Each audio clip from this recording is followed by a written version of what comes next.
Well, you see, okay, we knew Jesus. My husband has a great education in the faith. Comes from an Irish Catholic mother, and from the Any time, Irish Catholic's got to have a good background in the faith, right? and I'll tell you, right from his mother's knee, through all his schooling, Catholic high school, Catholic grammar school, Catholic college, he knew it. Then there was the idiot. I just knew Jesus. I loved him. Emotionally. That's it. I just was madly in love with Jesus, and I felt him in the Catholic Church. But that was the end of my education. So I had a head knowledge. She had a heart knowledge. Neither one is enough. You have to synthesize them. You've got to take the head and the heart and mix them. The night my son died, a woman had said to me a couple of months before, every time you worry about your son, take the face of Jesus and put it over your son's face. Every time I worry about my son, he was away from home for 2 months. That would have been like at least 2,000 times a day when you don't know where your child is. And your mind is just running and running about what could be happening to your precious baby, because he was our baby. And so this one night, we received a call from my son-in-law. And he said to Bob, Richard is ready to come home. He wants you to come and get him tomorrow. I can't explain it to you, but I think we moms know. I said, let's go get him right now. Let's go get him. And Bob said, we've treated him like a baby all his life. Now let's respect him as a man. He wants us to go and get him tomorrow. Let's go and get him tomorrow. And he could feel me, very tense. I was praying. And he said, what's wrong with you? You should be happy our son wants to come home. And I said, I can't explain it, but I'm scared. I am so frightened. And suddenly, I saw the face of Jesus and my son. And I said, Jesus, please take him. You gave me the most precious gift in the world, and I didn't know how to care for it. You take over now. You take him. And the two faces came together, and Jesus' face covered my son. We believe that's when my son died. When she said take him, she didn't mean take him. She meant take over. Take over in his life. And that's what I said to him. I would kneel and scream at him. You knew what I meant. You tricked me. Why did you do that? You knew I didn't mean take him. But you see, I didn't understand. Do I grieve today? You bet I do. But I no longer grieve that my son is in heaven. I grieve for the pain he had those years. I grieve the suffering that my son had and the suffering that children have today. I grieve for every baby that's blown apart in a mother's womb. I grieve for suffering, not for release of suffering. But there's only one way I can learn how to grieve. And that's through Mother Mary, who stood at the foot of the cross. You see, I didn't know Mother Mary. We really believe, had we known our church, had we known Jesus and Mary, not just with the head and not just with the heart, but the head and the heart, we never would have left the church. Never would have left the church. We believe that everything happens for good. Everything. The Lord turns everything around, makes it good. There are those of you here tonight who have children who are away from the church, who have spouses that are away from the church. You feel like you're being ripped apart. The Lord uses everything for good. He will use it for good. He will bring back those who have left. we didn't believe it. It took us 4 years, and for 4 years we were angry. We just turned off God, turned off the church, turned everything off. We'd go to Mass one day a year on the the anniversary of our son's death. We'd go back to Malibu, California, which is where we had been together as a family, and that was it, that one day a year, and for the rest of the year we didn't go. And finally, in 1975, January 1st, Holy Year, 1975 was a Holy Year. We didn't know it at the time. We didn't know what a Holy Year was. And we had gotten to the point where the holidays were the most difficult times. And you just wanted to get through them, get them over with, get them finished with, so you don't think about the holidays that you had when he was alive. So you go through Thanksgiving and Christmas, and now it was New Year's Day. And you remembered all the things, all the years gone by, and the pictures that you had had of family time at those holidays. And we're at the point where we would not even talk about anything that had to do with relationship. I admit I'm not a great football fan. But on New Year's Day, we would talk about football because I knew nothing about it, cared nothing about it. It couldn't hurt me. We never said prayers. Never said prayers. We had our New Year's dinner. We had some guests over. The guests left. I said to Penny, why don't you go inside and watch TV and I'll clean up the kitchen? Because I could see that she was suffering terribly, really badly. And as I was cleaning out, I was at the sink, and our sink faced our backyard. And the dining room was right off the patio, and I took the tablecloth and shook it out. And as that happened, I had a thought. Now, in those days, we said had a thought. We never said the Holy Spirit inspired us or anything like it. I had a thought. 1975, no Holy Spirit. And the thought was, I'd like to go back to church every day. Now, we never went to church every day, even when we went to church. It's time to come home. These were the thoughts. The Holy Spirit just zapping me. And of course, never thought it was the Holy Spirit. So I called our local parish. We had never been in the church, didn't even know where it was. Asked him when the daily Mass was, and he said 8 o'clock in the morning. Now I had to go and tell my wife. I had to find out how she felt about it. Dun, dun, dun, dun. And I walk in, and she's got the TV on, but her eyes are a million miles away. And she's thinking about times gone by with our sons. I said, honey, how would you like to go to Mass every day from now on? I think it's time to go home. And I thought, what did he do? But I also had a thought. You see, all the years that we went to church, Bob went to church for me. Because I would say simply, let's go to church. I feel Jesus there. And I knew he never wanted to go to church. When I met him, he was away from the church. And I heard him and the children, very sophisticated, discussing. We used to cut anything the priest said. Homilies, we'd make fun of them. And it wounded me. And I would pray to God, and I'd say, Lord, let him want to come. Let him stop being so critical. Let him enjoy you in church.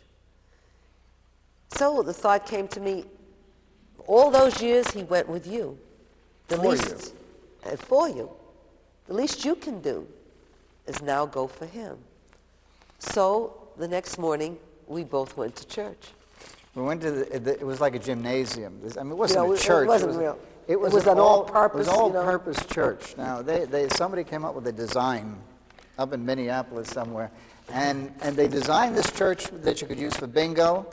You could use it as a gym, you could use it as an auditorium, and you could use it as a church. Oh, God, have mercy. And that's after having gone to beautiful churches all like this was the church that we had in this little town in California. We grew to love it. And we went in with all of that. I was just so enthralled with everything that went on. It wasn't the homily the priest talked about the football games the day before and how he had been disturbed by calls at the rectory right during these football games.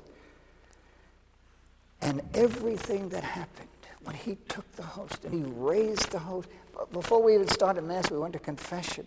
Now, we didn't even know this guy. He's become our very, very best friend. And our confessor whenever we're in California. We went to confession. I cried. I'd never cried going to confession. In fact, we used to go to a priest when I was a child in Brooklyn who was deaf. I would go to confession. Don't you love those? And I'd mumble to him, and I'd go out there, and I knew that I had put something over on him, but I never really cared about it. I cried. And then we loved the one in Malibu who'd walk with you in the garden, and he'd say, "Oh, you're a saint. You're a saint of a man, Bob. Saint of a man." So at any rate, you love those, don't you? The Mass started and it went on, and just everything about it was just so exciting. We don't take time to really take part. It's like having been away, having had it taken away from you, and all of a sudden you can have it back again, and it's just so beautiful. Every aspect of our Mass is so exciting. That's why we sit up front all the time. We want to hear. We don't want distractions. Word. Well, anyway, there he is, right? Sign of Peace comes. And I'm watching him. And she's crying, but for a different reason. Now, Bob is not a crier. Well, he wasn't a crier, stiff upper lip kind, Irish. He and his father shook his hand when he went to war. My father embraced his sons and boom, boom. I'm Italian. We're different. And so we cry, we cry. We shake hands. It's a nice loaf of bread. We cry, We cry for everything, but Irish are more, civilized. So anyway, I'm looking at him, and he'd been crying for the last 4 years for his son. But when the sign of peace comes and we hug, we're both crying. And I'm crying because I'm so excited about being back in the church. And I'm crying because I've just had a conversation with Jesus, who I'm sorry, do not believe in. I'm kneeling to a God I do not believe in. And I said to him, "You're a fine kind of God, you are. All those years I prayed for him to want to come to church. You knew what I meant with my son. You took him. I prayed for him to want to go to church, and now he's going to divorce me and become a priest." Ignoramus, right? And so, how many times don't our loved ones tell us, because they're afraid to tell us, of their fears? And I think that's why God allowed me to go through what I went through. Because for 6 months, I never told Bob that I didn't believe. I didn't know. I thought she was as excited as I was. We got to the point where we would go to Mass, as many Masses as there were. Okay. If they were having, we had a parish called St. Jude's, and they had every Wednesday night St. Jude's Novena. We'd go to that Mass. In the morning Mass in the and morning. at night. On Saturday, if there was a wedding, we'd go to the wedding. If there was a funeral Mass, we'd go to the funeral Mass. Didn't matter. We just went to church. Legion of Mary. And anything. This poor lady, I dragged her everywhere with me. Anything, everything. Suddenly, my whole life was in the church, and I felt nothing. And I say this to our converts that are so active in our ministry. The feeling, the excitement, that's not the marriage, is it? That's not. The commitment. It's walking, feeling nothing. It's going out of love, going to church out of love, not out of feeling. I felt zilch. And this guy looks like he's about to levitate. In those days, I didn't know what levitate was. But I loved him. There's never been an hour in my life that I can remember that I haven't loved Bob. And if this was giving him peace, if this was giving him joy, then I wanted to be with him. Now, my husband is precious. He sees this couple going up to communion, and they're holding hands. And now we were so in love with each other now. I said, that's a terrific idea. Why don't we do that? So we started going up to communion and holding hands. Well, this guy jumps on us. And he says, big guy. "When did you make your marriage encounter weekend?" I said, "A what? Marriage encounter?" Well, we're talking now 75, where they had all these weird groups, sensitivity groups in California especially. You know how touchy-feely things. you'd sit in the corner, everybody isn't wearing any clothes, or there was the other one where they, so help me, I would say the worst thing to you, because that meant that I was free to accept you saying the worst thing to me. You see, you read about all these Very crazy weird things. groups. Now, again, being Italian, I heard, first of all, it's church. Now, mind you, I don't believe in Jesus. See, and this guy was a Sicilian, and she's a Sicilian. Came from what the same good area. Can come out of that? But it's church. Now, see the contradiction? You see, you're so Catholic. You're so Catholic that you never lose it. It was part of me. Even though she's angry with Jesus. I'm angry. I don't believe in him. Right, wrong, but it's church. And so I'm saying to him, hey, it's church. How could there be something wrong if it's church? He went after us. And he Didn't let got us friends live. after us. He didn't let us. I really still believe they pay commissions. I really do. I think he got paid a commission on every head he brought into that marriage encounter movement. Right up there. Maybe it was brownie points in heaven. You I got don't it. know. But he got something out of the deal because he was stacking them up. He had people going on marriage encounter all over the place. We went on our weekend. And I tell you that this church is so filled with treasures.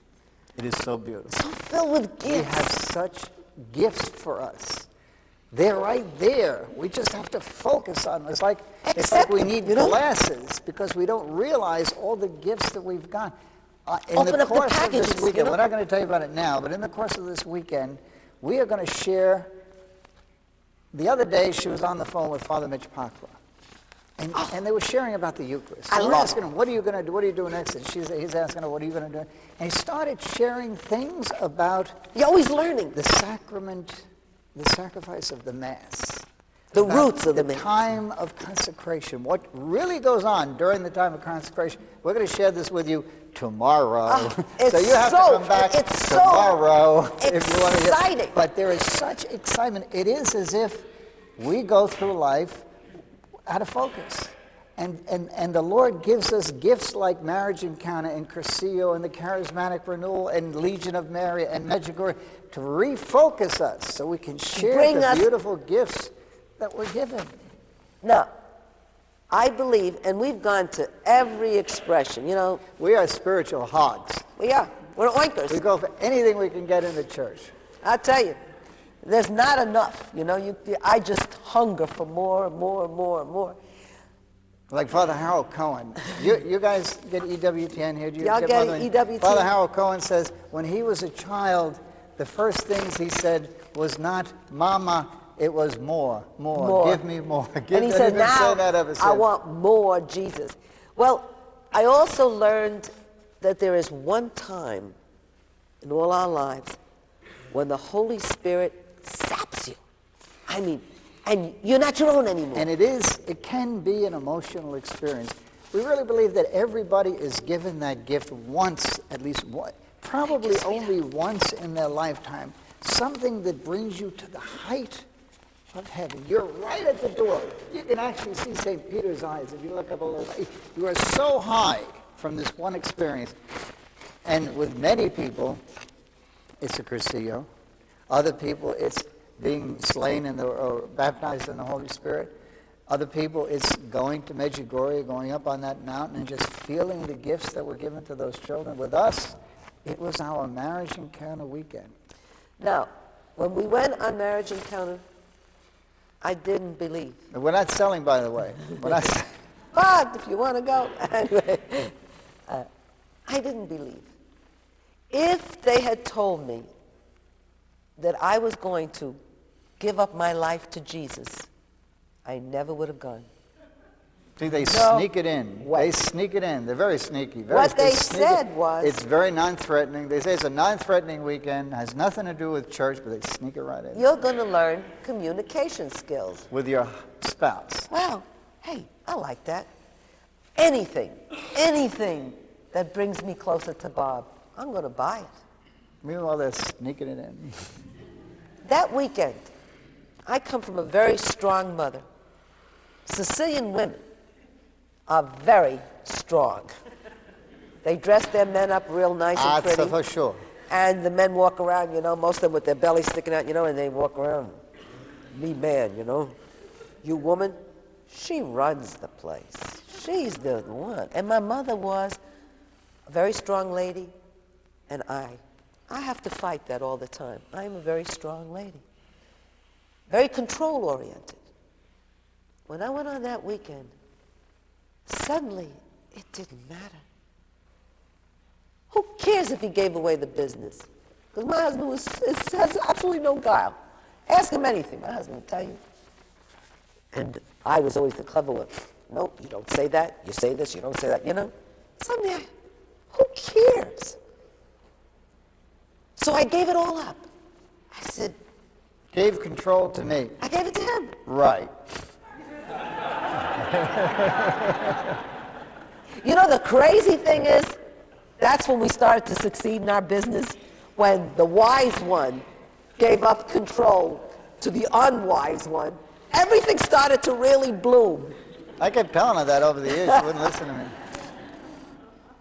It was the very last day of the weekend. And it's one of the talks that we're going to be giving on it's the first Marian Eucharistic Conference ever held in Italy. And one of the talks we're going to give, which is a difficult one for us, like this one is, the 4 marks of the church. One, holy, Catholic, and apostolic. And you say, why, Penny? That's non-threatening. Really? Well, you get into it. When we heard that talk, we went back to our room and we cried. And we kept saying, no, we don't want anything to do with them. They will what hurt they were us. telling us was, love is not love until you give it away. You cannot keep what you've been given. You've got to share it. You've got to become involved with the church. With the church. We didn't want to be involved with you. I'm sorry. Even the pagans love their friends. That doesn't mean anything. You've got to love your enemies. You've got to reach out. We wanted nothing to do with anybody. We didn't trust anybody. We just wanted this. Just this. Leave us alone. The Lord said, wrong. No. So we cried. But you see, when he zaps you, right, you're helpless. And this is another thing that we're going to share with you this weekend.